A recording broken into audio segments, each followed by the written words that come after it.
नमस्कार। मणिपुर की एन बीरेन सिंह सरकार ने कांग्रेस को इसकी भारत जोड़ो न्याय यात्रा शुरू करने की सशर्त अनुमति दी है।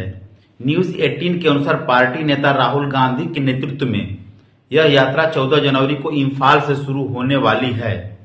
बताया गया है कि मणिपुर सरकार ने हप्ता कांगजीबुंग ग्राउंड में झंडा फहराने की अनुमति दी है, लेकिन रैली के लिए नहीं दी है। यह भी कहा गया है कि कानून व्यवस्था की स्थिति और निषेधाज्ञा के चलते सीमित संख्या में लोगों को शामिल होने की इजाजत है। यह यात्रा 20 मार्च को मुंबई में समाप्त होने से पहले मणिपुर, नागालैंड, अरुणाचल प्रदेश, असम, पश्चिम बंगाल, बिहार, झारखंड, ओडिशा, छत्तीसगढ़, उत्तर प्रदेश, मध्य प्रदेश, राजस्थान और गुजरात के कुछ हिस्सों से होकर गुजरेगी। 14 जनवरी को कांग्रेस के राष्ट्रीय अध्यक्ष मल्लिकार्जुन खड़गे कांग्रेस शासित राज्यों के मुख्यमंत्रियों और अन्य पार्टी नेताओं की उपस्थिति में कार्यक्रम को हरी झंडी दिखाने वाले हैं।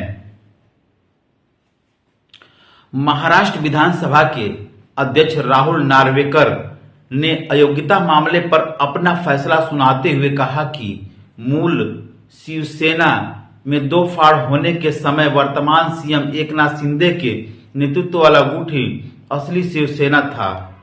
इंडियन एक्सप्रेस के अनुसार उन्होंने एकनाथ शिंदे गुट के विधायकों के खिलाफ अयोग्यता याचिका भी खारिज कर दी।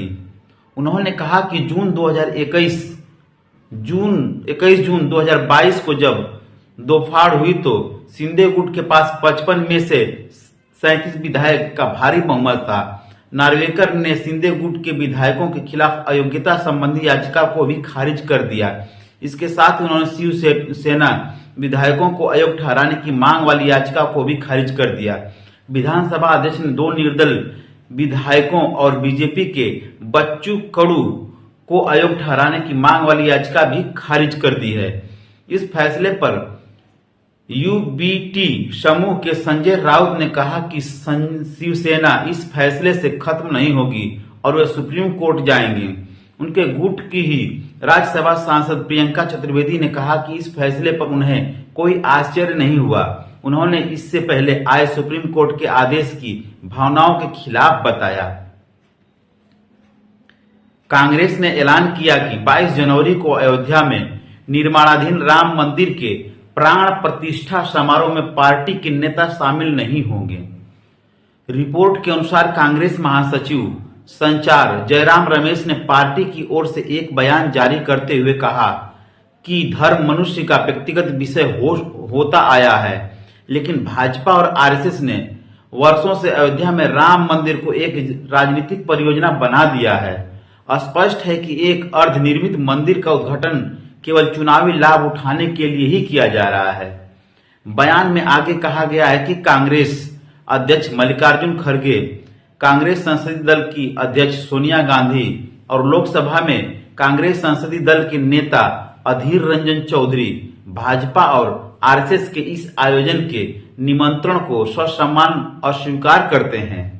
इससे पहले भारतीय कम्युनिस्ट पार्टी, मार्क्सवादी और तृणमूल कांग्रेस इसके नेताओं के मंदिर समारोह में शामिल न होने के बात कह चुके हैं। सुप्रीम कोर्ट ने फरवरी 2020 में 20 के दिल्ली दंगों की साजिश में कथित संलिप्तता को लेकर यूपीए के तहत दर्ज मामले में पूर्व जेएनयू छात्र उमर खालिद की जमानत याचिका पर सुनवाई स्थगित कर दी। टेलीग्राफ के अनुसार अगली सुनवाई 24 जनवरी को होगी। खालिद की तरफ से पेश वरिष्ठ वकील कपिल सिब्बल ने जस्टिस बेला एम त्रिवेदी और जस्टिस पंकज मित्तल की पीठ से यह कहते हुए स्थगन की मांग की थी कि वे संविधान पीठ से जुड़े एक अन्य मामले में व्यस्त हैं। पीठ ने इस पर अनिच्छा जाहिर की थी। खालिद की जमानत याचिका में दिल्ली हाईकोर्ट के 18 अक्टूबर 2022 के आदेश को चुनौती दी गई है, जिसने उनकी जमानत याचिका खारिज कर दी थी। बीते साल सुप्रीम कोर्ट के जज जस्टिस प्रशांत कुमार मिश्र ने 9 अगस्त को खालिद की याचिका पर सुनवाई से खुद को अलग कर लिया था।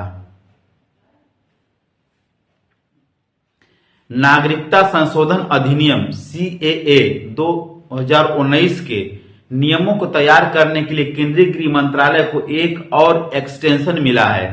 टाइम्स ऑफ इंडिया के सूत्रों के हवालों से बताया गया है कि यह केवल एक प्रक्रियात्मक औपचारिकता है, क्योंकि अंतिम विस्तार मंगलवार 9 जनवरी को समाप्त हो रहा था और सीएए नियमों को वास्तव में अधिसूचित होने तक एक और विस्तार की जरूरत थी।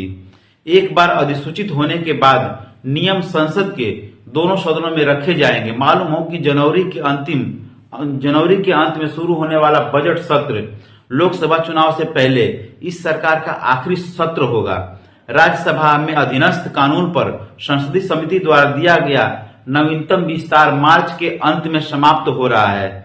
इस समय सीमा का हवाला देते हुए गृह राज्य मंत्री अजय मिश्रा ने नवंबर 2023 में घोषणा की थी कि सीएए नियम 30 मार्च 2024 तक लागू होंगे।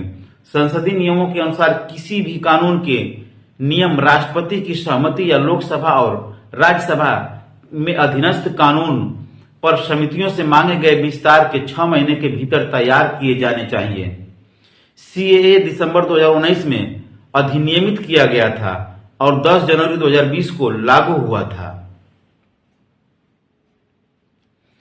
पिछले 10 सालों में वेबसाइट ब्लॉक करने के सरकारी आदेशों में 100 गुना बढ़ोतरी देखी गई है।